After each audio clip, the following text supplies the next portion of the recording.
오늘 우리에게 주시는 하나님의 말씀은 디모데후서 1장 7절이 되겠습니다. 한 절 말씀인데요. 우리 한 목소리로 함께 읽도록 하겠습니다. 함께 읽습니다. 하나님이 우리에게 주신 것은 두려워하는 마음이 아니요 오직 능력과 사랑과 절제하는 마음이니. 아멘. 제가 한 번 더 읽어드릴게요. 하나님이 우리에게 주신 것은 두려워하는 마음이 아니요 오직 능력과 사랑과 절제하는 마음이니. 아멘. 오늘 읽은 본문 말씀을 가지고 두려워하지 마세요라는 제목으로 하나님이 주신 은혜를 나누겠습니다. 같이 해볼게요. 두려워하지 맙시다. 여러분들에게 퀴즈 하나 낼 테니까 맞춰보세요. 다음 단어의 공통점은 무릉도원, 유토피아, 파라다이스. 뭐라고들 하는데 다 정답이에요. 걱정도 없고 근심도 없고 행복만 누릴 수 있는 것, 그것이 낙원, 무릉도원, 유토피아, 파라다이스. 우리가 살고 있는 이 세상에 저런 것이 있을까요? 없어요. 토마스 모어가 유토피아를 기록할 때 16세기에 정치, 경제, 사회, 문화 모든 면이 힘들고 사람들이 낙심하고 소망도 없을 때 아무 곳에서 없는 땅이라는 제목의 유토피아라는 책을 써서 사람들을 위로하고 격려했다고 합니다. 우리가 살아가는 이 땅은 너나 할 것 없이 크든 작든 정도의 차이는 있지만 다들 근심, 걱정, 두려움 없이 사는 인생은 없을 것 같아요. 모든 질병의 근원이 그 두려움, 근심, 스트레스에 있다라고 이야기들 하죠. 근데 우리가 걱정하고 근심하고 두려워하는 것들의 대부분은요, 한 40% 정도는 지난 과거에 있었던 일 때문에 그것에 마음도 잡히고 발목도 잡혀서 걱정하는 분도 계시고, 그리고 지금 당장 일어나지도 않을 그 미래 일들을 염려하는 경우가 대략 한 50% 정도 된다 그래요. 그리고 실제 걱정해야 될 일들은 한 10% 정도, 그런 것들 때문에 많은 사람들이 두려워한다고 합니다. 아마 제 기억에는 제가 중학교, 고등학교 다닐 때 그때 유행했던 행운의 편지라고 있어요. 받아보셨나요? 성가대원들 받아봤어요? 행운의 편지 받으면 기분이 어땠어요? 행운의 편지인데 안 좋았어요? 아마 여러분들도 다 한두 번씩 받아봤을 거예요. 근데 행운의 편지 내용은 거의 다 흡사해요. 제가 요약해봤는데 이런 내용이에요. 이 편지를 받은 당신에게 큰 행운이 있을 것입니다. 그러나 그 행운을 받으려면 이 편지를 다시 써서 당신의 친한 친구나 이웃 7사람 혹은 12사람에게 72시간 안에 3일 안에 이 편지를 보내야 합니다. 이렇게 쓰여 있고 그 다음에 뭐라고 쓰여 있냐면 이렇게 쓰여 있어요. 만약 그렇게 하지 않으면 3일 이내에 72시간 이내에 7사람이나 12사람에게 다시 편지를 써서 보내지 않으면 당신에게 큰 불행이 닥칠 것입니다. 이건 행운의 편지가 아니야. 받으면 찝찝해. 이걸 보내야 될까 말아야 될까. 복사기가 있어서 복사해서 보낼 수도 있는 것도 아니고 쓰다가 짜증도 나고. 저는 짧게 쓴 거예요. 어떤 건 되게 길어요. 근데 꼭 보내지 않으면 나에게 불행이 닥칠 것 같은 그런 두려움이 들기도 하고요. 또 무시하고 지내다가 뜻하지 않게 어떤 불행한 일이 생기면 어떤 생각이 들까요? 그때 내가 그거 3통만 보내고 나머지 안 보내서 이런 불행이 닥친 것이 아닐까, 이렇게 생각하는 경우들도 있죠. 결론으로 그거 아니에요. 다 거짓말이고 뻥이거든요. 근데 여러분, 사람은 참 두려움에 약한 존재예요. 그러니까 사람들이 점집에 가서 점 보는 거예요. 여러분, 점쟁이들 치고 풍요롭게 사는 분들 보셨나요? 자신이 자신의 미래를 알면 왜 그렇게 힘들고 어렵게 살게요? 점집에 가면 저도 보면 점은 볼 수 있을 것 같아요. 점 보러 오는 사람들이 뭔가 불안하고 초조하니까 올 거 아니에요? 그럼 이렇게 이야기해요. 올여름에 물 조심하시라고. 여러분, 물 조심은 누구나 다 할 수 있는 일인데, 여러분 그렇게 이야기를 들으면 그 해 여름에 해수욕장으로 갈 수 있을까요? 없을까요? 못 갑니다. 그러니까 점쟁이들이 점괘를 준다고 얘기하지만 그건 우리를 두렵게 하고 우리 마음속에 있는 진정한 평안과 기쁨을 빼앗아가는 거예요. 또 가끔 부모님들이 자식 결혼시킬 때 우리 아이 교제하고 있는 사람이 있는데 몇 살쯤 결혼하면 되겠습니까? 여러분, 몇 살쯤 결혼하는 게 좋아요? 짝 생기면 빨리 시키세요. 그런데 이 점쟁이가 하는 이야기가 지금 몇 살이에요? 그랬더니 32이래. 딸은요 37에 시집가면 가정이 풍지박살 납니다 라고 이야기하면 37살에 시집 보내겠어요? 안 보내겠어요? 왜 그렇게 사람들이 어리석은지 모르겠어요. 그러면 37살까지 뭐예요? 기다려요. 둘이는 좋아 죽고 못 사는데 37살까지 기다리는 게 뭐 하겠어요? 그냥 살아요. 그래도 아무 일이 없어요. 그리고 어느 분은 자녀 결혼식 날 잡아놓고 아는 지인이 돌아가셨는데 초상집도 안 가요. 초상집 갔다 오면 뭐가 붙는다나? 그런 분 있어요, 없어요? 그런 분 있어요. 어느 점 보는 사람이 뭐라고 하는지 알아요? 자기 고객 중에 교회 다니는 사람들이 많대. 여러분, 성도들도 점 보러 가는 분들이 있나 봐요. 손 들지 마세요, 여기 갔다 온 분들. 탄론하니까. 여러분, 그러고 보면 우리 주변에 미신에 사로잡혀서 두려움 가운데 살아가는 인생이 생각 외로 많습니다. 사람 중에도 겁이 많은 사람이 있고 겁이 좀 적은 사람이 있죠. 그죠? 저는 보면 겁이 많겠어요? 적겠어요? 네? 원래 눈 큰 사람들이요 겁이 많대요. 눈이 작은 사람들은요 배는 게 없어가지고 겁이 없대요. 여러분, 하나님께서 저와 여러분들에게 생존의 본능을 위한 두려움은 주셨습니다. 뭐를 위한 두려움이요?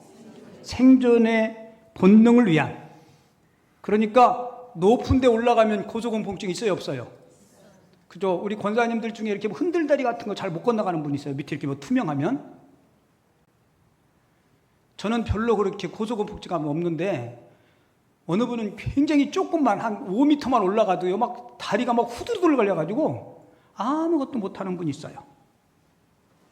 만약에 하나님께서 우리 생존을 위한 그런 두려움을 주지 않았다면 사람들 쉽게 뛰어내리고 물불을 가리지 않고 다치고 죽는 분들도 많이 있을 거예요. 그런데 오늘 본문에서 하나님이 우리에게 주신 마음은 두려워하는 마음이 아니라고 이야기하죠. 여기서 하나님께서 우리에게 주시지 않은 그 두려워하는 마음은 우리 마음속에 있는 행복과 평안과 기쁨을 빼앗아가는 저주로서의 두려움을 이야기하는 겁니다. 무슨 말씀인지 아시겠죠? 우리 마음속에 하나님께서 주신 행복과 그리고 기쁨과 평안을 빼앗아가는 그런 저주로서의 두려움은 하나님께서 우리에게 주시지 않는다는 거예요. 문제 하나 낼 테니까 맞춰보실래요? 다음 중 가장 무서운 존재는 무엇일까? 핵폭탄, 자연재해, 도깨비, 사람. 1부, 2부, 3부 똑같이 이야기하네. 가장 무서운 존재가 누구예요? 그럼 두 번째 질문. 산 사람이 무서울까요? 죽은 사람이 무서울까요? 한번 옆 사람 봐요. 무서운가? 왜 사람이 무서울까요? 사실 나를 힘들게 하고 아프게 하고 나를 해코지 하고 그 주변에 때로는 친한 사람. 캄보디아에 가면 유명한 킬링 필드라는 곳이 있어요. 이곳에 가면 공산주의 정권이 자기들의 정권을 유지하기 위해서 무려 300만 명의 동족을 죽인 곳입니다. 몇 명이요? 300만. 근데 학살할 때 처형 대상들 있죠. 처형 대상들 돈 많은 부르주아지, 지식층 등. 근데 그 대상 중에 이런 분이 있대요. 안경 쓴 사람. 안경 빨리 벗어야 돼요. 그리고 손을 만졌을 때 보드라운 사람. 저는 숙청 대상의 1호예요. 그런 사람들까지 잡아서 다 처형했대요. 누가요? 같은 동족이. 한두 명도 아니고 300만. 여러분 6.25 전쟁 때 우리 국군은 동생이고 북한의 공산군은 형님인데 대치 상태에서 사상과 이념이 다르다고 형제가 형제를 죽이는 그 총부림이 여러분 우리 민족 속에도 있었어요. 여러분 이 외에도 우리는 미래에 대한 두려움, 걱정, 우리 딸, 우리 아들이 앞으로 어떻게 될까? 내가 무슨 일을 시작했는데 혹시 일이 제대로 잘 안 되고 실패하면 어떡할까? 혹시 내가 살다가 나에게 치명적인 질병이 닥쳐오면 어떡할까? 그리고 나는 어떻게 죽을까? 이런 죽음에 대한 두려움, 질병에 대한 두려움. 여러분 신앙생활하는 성도님들 중에 그렇지 않은 사람들 중에 이런 두려움에 휩싸여 사는 사람들이 너무 많다는 겁니다.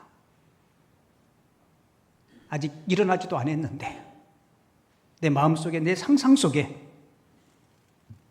그런 두려움 속에 살아가는 사람이 많다는 거예요. 그래서 하나님은 하나님의 자녀인 저와 여러분들에게 우리에게 주신 것은 하나님이 두려워하는 마음이 아니라고 말씀합니다. 자, 우리가 두려운 마음에 휩싸이거나 두려운 마음을 가져서는 안 되는 이유가 있어요.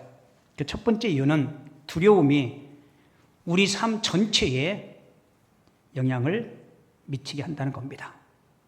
그리고 두려운 마음, 근심, 걱정은 단순히 내 감정으로만 그치지 않고 실제 내 삶에 그 두려운 마음이 영향을 미친다는 거예요. 욥기서 3장 25절에 보면 욥이 이런 고백을 해요. 내가 두려워하는 그것이 내게 뭐했다고요? 임하고 내가 무서워하는 그것이 내 몸에 미쳤구나. 여러분 욥이 어떤 사람이에요? 하나님은 욥을 시험하기 위해서 사탄이 하나님 앞에 오죠. 그 사탄에게 하나님은 욥을 이렇게 칭찬해요. 그와 같이 온전하고 정직하여 하나님을 경외하고 악에서 떠난 사람은 없다라고. 하나님은 욥을 입에 침이 마르도록 그렇게 칭찬합니다. 그런데 이 욥이 평안하고 행복한 삶을 살면서 그의 마음 한구석에 뭐가 있었어요? 두려운 마음이 있었어요. 혹시 내 자녀가 나보다 먼저 죽으면 어떡하지? 내가 지금 건강한데 나의 몸에 질병이 찾아오면 어떡하지? 하나님께서 내게 복 주셔서 지금 풍요롭게 살고 있는데 이 물질이 하루아침에 다 없어지면 어떡하지? 여러분 그런 생각을 품고 살았다는 거예요. 근데 그 두려운 마음이 실제 현실적으로 일어났다는 거예요. 욥기서 3장 25절 다시 볼까요? 내가 두려워하는 그것이 내게 뭐 했다고요? 임하고 내가 무서워하는 그것이 내 몸에 미쳤구나. 단순한 감정으로 그친 것이 아니고 그 두려워하는 마음이 현실적으로 욥의 몸과 그의 재산과 그의 자녀들에게 미쳤다는 거예요. 그래서 성경은 두려워하는 마음을 가지면 이것이 감정으로 그치지 않고 내 삶에 전체적인 영향을 미치기 때문에 두려운 마음을 가져서는 안 된다라고 이야기하고 있습니다. 그리고 두려운 마음을 가지면서 안 되는 두 번째 이유는 영적인 전쟁에서 절대로 승리할 수가 없어요. 여러분 기드온의 300용사 아시죠? 이스라엘 백성들이 미디안과 싸우기 위해서 기드온이 용사를 선발합니다. 모집을 했더니 32,000명이 모였어요. 근데 하나님은 병사가 많으니까 돌려보내라. 누구를 먼저 돌려보낸지 알아요? 마음에 두려워서 떠는 자. 사사기 7장 3절에 보면 누구든지 누구요? 두려워 떠는 자는 길라산을 떠나 돌아가라 하라.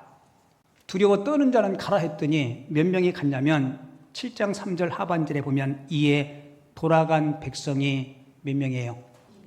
22,000명이요. 남은 자가 1만 명이었더라. 여러분, 두려움에 사로잡혀 있으면 절대로 전쟁에서 승리할 수 없어요.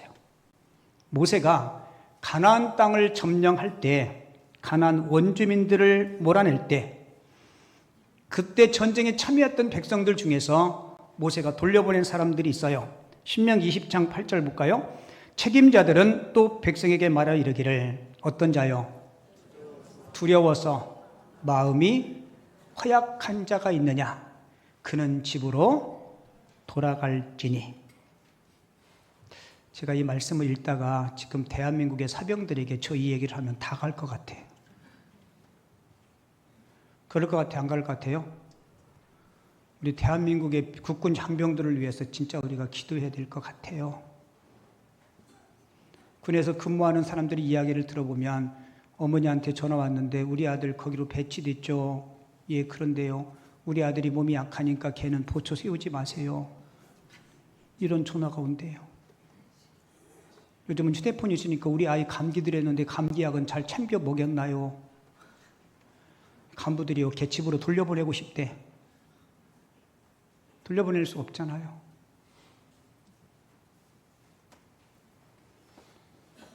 여러분, 저와 여러분들은 보이지 않는 영적 전쟁 속에서 살아갑니다. 근데 성경은 두려워 떠는 자는 집으로 가라 그래요. 왠지 아세요? 우리가 두려움에 사로잡혀 있으면 우리 영적인 우리 근육들이 마비됩니다. 영적인 신경들이 마비돼요.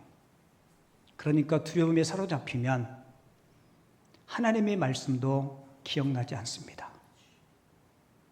근심과 걱정과 두려움에 사로잡혀 있으면 내 지성이 정상적으로 발동하지 못해요. 그래서 고양이 앞에 쥐처럼 부들부들 떨다가 신경이 마비되고 결국은 고양이한테 잡혀먹는 신세가 되는 겁니다.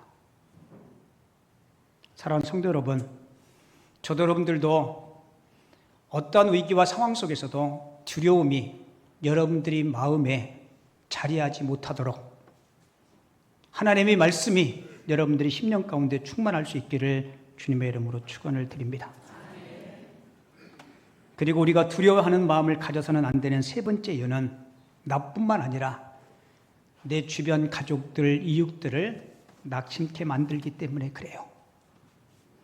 신명기 20장 8절을 보면 책임자들은 또 백성에게 말하 이르기를 두려워서 마음이 허약한 자가 있느냐? 그는 집으로 돌아갈지니. 같이 읽어봐요. 시작. 그의 형제들의 마음도 그의 마음과 같이 낙심될까 하노라. 아멘. 그러니까 두려움은 내 주변의 많은 사람들에게 좋지 않은 영향력을 끼칠 수 있다는 겁니다. 맞아요, 안 맞아요? 맞죠? 12명이 정탐꾼들 돌아갈 때 10명들이 압평할 때 그것이 누룩처럼 이스라엘 백성들에게 나쁜 영향력을 미치게 됩니다. 그래서 어느 성경학자가 성경에는 두려워하지 말라는 말이 365번 나온다 그래요. 1년이 며칠이에요? 그러니까 우리는 매일매일 두려움의 연속 속에서 살아가는데 그 매일매일 두려움의 연속 속에서 하나님은 저와 여러분들을 붙잡아 주시고 그 두려움에서 우리를 이끌어내신다는 겁니다. 자, 이제 마지막 결론이고 적용인데요. 우리가 이 두려움이 내 인생의 그림자처럼 쫓아오는데 우리가 어떻게 이 두려움과 근심과 걱정을 우리가 극복할 수 있을까? 이 두려움에서 어떻게 승리할 수 있을까? 두려움에 대한 하나님의 처방이 있어요. 그 첫 번째 처방은 하나님은 나와 함께 하시는 임마누엘의 신앙을 가지시라는 겁니다. 두려움에 대한 하나님의 처방 첫 번째가 뭐라고요? 임마누엘의 신앙입니다. 혹시 여러분 이렇게 밤에 으슥한 곳 다닐 때 두려움이 엄습해 와요, 안 와요? 오죠. 제 기억에 제일 무서울 때가 제 기억에 어릴 적에 화장실 갈 때, 지금은 화장실이 집 안에 있는데 옛날에는 화장실이 밖에 있어요. 전등도 없고 앞에 문에 무슨 시건장치가 있는 것도 아니고 가만히 떼기 같은 거 문도요 허술해요. 저게 화장실 문 넘어지는 소리하고 비슷했어요.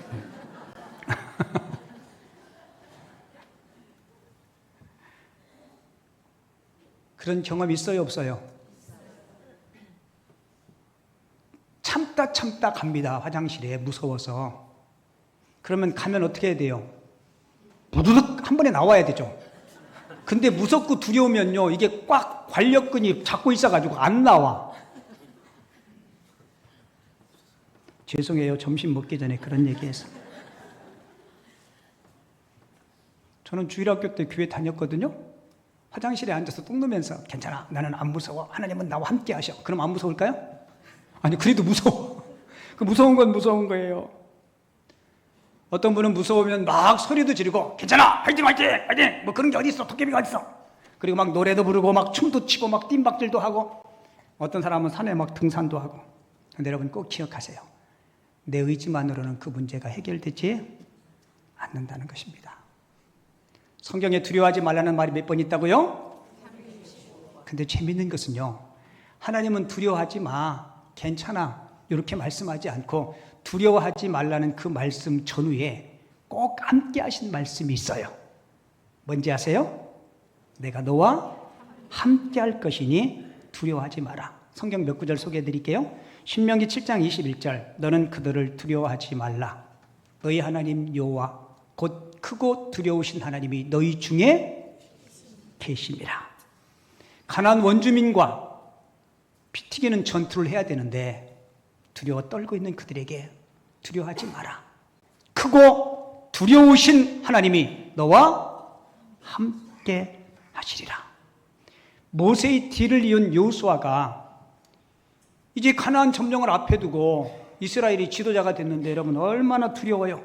그 여호수아에게 하나님께서 주신 말씀, 여호수아 1장 9절 소리내서 같이 한번 읽어봐요. 시작. 강하고 담대하라. 두려워하지 말며 놀라지 말라. 내가 어디로 가든지 네 하나님 여호와가 너와 함께 하시느니라 하시니라. 할렐루야. 그러니까 하나님은 내가 너와 함께 할 것이니, 임마누엘이 하나님이 될 것이니 너는 뭐 하지 말라고요? 두려워하지 말라. 여러분, 다윗 역시 마찬가지예요. 여러분들이 잘 아는 시편 23편 4절에 보면 비록 사망의 음침한 골짜기에 처해 있다 할지라도 내가 두려워하지 않는 것은 주님이 나와 함께 하심이라. 주의 지팡이와 막대기가 나를 안위하시나이다. 우리가 때로는 억울한 일 당하고 손해보는 일 당하고 두려움이 엄습해 올 때도 여러분 꼭 기억하세요. 하나님은 여러분들과 함께 하십니다. 그래서 볼 수 없는 하나님이 함께 하시기 위해서 보이는 육신의 몸을 입고 이 땅에 오신 분이 주님이세요. 그리고 두려움을 극복할 수 위한 하나님의 처방 두 번째는요, 성령 충만을 받으면 우리가 두려움에 휩싸이지 않고 승리할 수 있다는 거예요. 여러분, 예수님이 승천하시기 직전에 제자들에게 약속하신 게 있죠. 내가 떠나면 너희들에게 또 다른 보혜사를 너희에게 보내주시리라고 이야기해요. 여러분, 로마서 8장 26절에 보면 이 성령님, 이 보혜사는 우리를 도우시는 분이라고 이렇게 소개해요. 이와 같이 성령도 우리 연약함을 도우시나니. 그러니까 성령님은 저와 여러분들이 얼마나 연약한지를 이미 알고 계세요. 솔직히 저도 여러분들도 내가 결심하고 그리고 내가 마음먹은 일들 여러분들이 능력으로 다 성취할 수 있나요? 여러분들이 계획한 모든 일들, 내 인생의 모든 계획들 내가 다 이루고 내가 다 성취할 수 있다면 사실 하나님이 도움이 필요 없을 겁니다. 근데 솔직히 우리는 내가 할 수 있는 일이 그렇게 많지 않아요. 여러분들이 연세를 1살, 2살 더 들면 들수록 그것을 피부로 많이 느낄 거예요. 저는 초등학교 다닐 때 가장 훌륭한 분이 초등학교 우리 반 선생님인 줄 알았어요. 왠지 알아요? 전 과목을 다 알아. 맞아요, 안 맞아요? 풍금도 치세요. 풍금 아시나? 젊은 분들. 풍금도 치세요. 운동도 하시고요. 국영수, 생물 뭐 모르는 게 없어요. 근데 제가 나이 먹고 보니까 껍데기만 조금 알아. 그만큼만. 우리가 흔히 박사님들을 이야기하죠. 그죠? 그쪽 한 분야에만 박사님이에요. 그죠? 근데 우리가 삶을 살다 보면 내가 아는 것보다 모르는 게 훨씬 더 많다는 것을 깨닫게 되죠. 내가 나의 힘과 능력으로 할 수 있는 삶의 영역들보다 그렇지 못하다는 것이 훨씬 더 많아요. 여러분들이 배 아파 낳은 여러분들의 자식들, 여러분들이 마음대로 되든가요? 아니요. 여러분들이 몸뚱아리도 내 마음대로 안 돼요. 무슨 얘기예요? 내 인생 나의 것이 아니고 하나님의 것이라는 겁니다. 그래서 우리는 성령의 도우심을 받지 않고는 두려움을 극복할 수 없고 세상을 승리하며 살아갈 수 없는 거예요.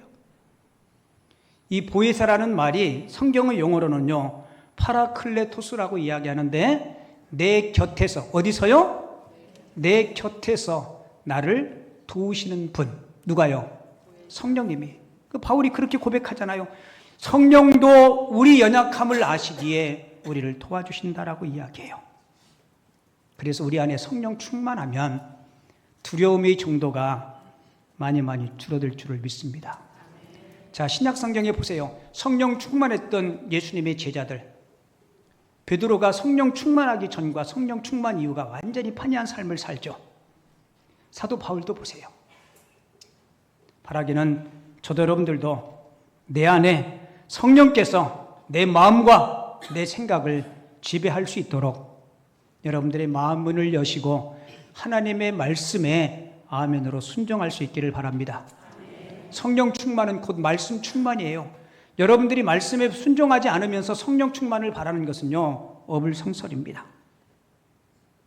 여러분, 우리 인생 태어나서부터 죽을 때까지 두려움은 내 인생의 그림자같이 끊임없이 우리 곁에서 서성거리고 있어요. 나의 평안을 뺏어가고 나를 힘들게 하고 때로는 나를 무너지게 하고.